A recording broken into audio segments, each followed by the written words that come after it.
Episode 458. Kisah Aditya, anak bos besar yang berpura-pura miskin. Meskipun Okta sangat kuat, Aditya tidak mempedulikannya sama sekali.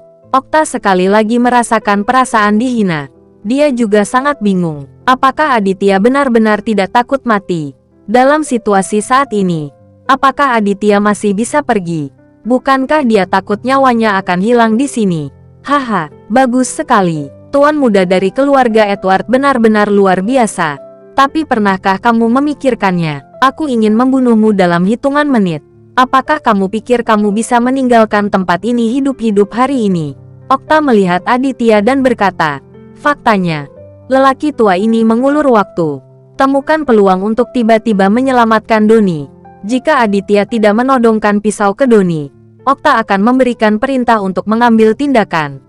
Tentu saja, Okta tidak berniat membunuh Aditya. Dia hanya ingin mengendalikan Aditya dan mencari penjelasan dari keluarga Aditya di Toraja. Bagaimanapun, Okta, tuan muda keluarga Edward di Toraja, masih tidak berani bergerak dengan santai. Aditya memandang Okta. Saat ini, Aditya benar-benar tidak memiliki kesabaran. Semakin lama waktu berlalu, semakin buruk bagi Anda. Bagaimanapun, ini adalah kota Jakarta, bukan wilayah Anda sendiri. Dan tidak ada kemeriahan saat mereka keluar kali ini. Hanya Dilan dan belasan anak buahnya. Aditya pikir April akan diselamatkan dengan lancar dan kembali ke kota Manado. Tidak menyangka akan ada banyak masalah. Saya ingin pergi. Apakah Anda ingin menghentikan saya? Aditya berkata kepada Okta dengan suara dingin. Hahaha, saya juga telah mendengar tentang kekuatan Tuan Aditya. Saya mendengar bahwa Anda belajar kungfu dari Rizal, mantan pengawal pertama ayahmu. Dan orang di sebelah Anda tampaknya adalah seorang seniman bela diri. Bahkan jika dua orang bisa keluar dari pengepungan, tapi bagaimana dengan mereka? Bisakah mereka keluar? Hahaha, Okta tertawa galak, dan menunjuk ke selusin anggota Dilan seolah dia yakin. Ada April dan gadis yang diselamatkan oleh Aditya. Ini sangat menyakitkan untuk dikatakan. Dan Aditya lebih tahu bahwa tidak akan ada masalah besar jika dia dan Dilan bergegas keluar. Namun akan lebih sulit lagi untuk memimpin semua orang keluar dari pengepungan. Terutama April dan gadis lugu itu. Begitu mereka mengambil tindakan, mereka akan menjadi korban pertama. Dan Okta di depannya terlihat sangat licik dan licik. Sulit untuk dihadapi. Aditya juga merasa bahwa itu sangat sulit. Okta, bajingan tua ini, tampaknya jauh lebih sulit untuk dihadapi daripada kedua putra dan dua cucunya. Haha, apakah kamu takut? Tuan Aditya, mengapa kita tidak duduk dan berbicara baik-baik? Bagaimana kalau kamu menunjukkan ketulusanmu dan membiarkan anakku pergi dulu? Okta terkekeh nakal, jangan bicara. Aku merasa lebih percaya diri dengan rutinitas sehari-hariku. Apa yang paling aku, Aditya, tidak sukai adalah orang-orang sepertimu yang mengancamku, kata Aditya dengan dingin. Kemudian belati itu diarahkan ke bahu Doni dan ditusuk. Aduh, Doni ditusuk dari belakang bahunya. Ada teriakan. Okta sedikit bingung. Dia tidak menyangka Aditya akan berani menyakiti putranya dalam situasi ini. Sialan, kamu sedang mencari kematian, teriak Okta. Matanya melebar, yang cukup menakutkan. Tapi pemandangan apa yang belum kamu lihat di Aditya? Bagaimana kita bisa takut padanya? Sebaiknya kamu tidak memelototiku. Jika tidak, kamu akan segera menyesalinya, kata Aditya dengan suara yang dalam. Oke, karena kamu sangat ingin mencari mati. Jangan salahkan aku, kata Okta sambil melambai kepada anak buahnya dan memberi isyarat agar mereka mengelilinginya. Ayah, jangan lakukan itu. Aditya orang gila. Dia akan membunuhku. Doni akhirnya ketakutan dan berteriak kepada Okta dengan keras. Setelah kontak singkat, Doni telah sepenuhnya memahami bahwa Aditya bukanlah orang biasa. Jika Aditya dibuat cemas, dia benar-benar dapat membunuhnya.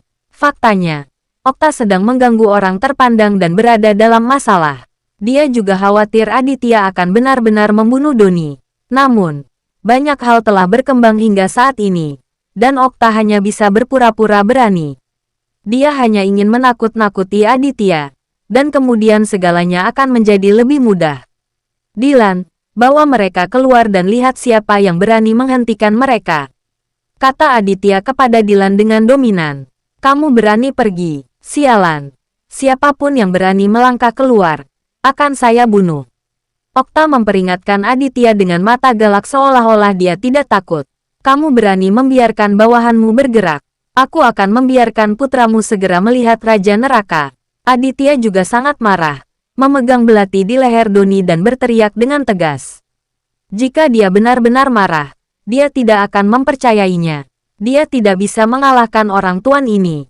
Jika Okta benar-benar punya keinginannya sendiri, Aditya akan membunuh Doni tanpa ampun, dan kemudian mencoba membunuh Okta. Melihat mata pembunuh Aditya pada saat ini, dan merasakan aura pembunuh yang tak tertandingi terpancar dari tubuh Aditya, Okta tercengang. Formasi seperti itu tidak membuat Aditya takut. Terlihat bahwa jika Aditya marah, dia tidak lebih buruk dari seorang yang putus asa. Oke, mari kita tenang. Tuan Aditya, jika Anda ingin mengatakan sesuatu, tolong bicara perlahan. Oke. Okta sedikit panik dan melambaikan tangannya ke arah Aditya lagi karena dia tidak bisa takut.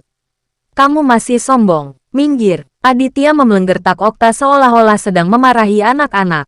Bodoh sekali. Okta sangat marah hingga hidungnya hampir bengkok. Dengan statusnya, bagaimana dia bisa menerima hinaan seperti itu?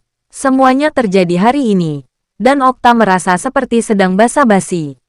Aditya, jangan melangkah terlalu jauh. Jangan berpikir bahwa kamu adalah masalah besar karena kamu berasal dari keluarga Edward di Toraja. Sejujurnya, aku juga tinggal di Toraja.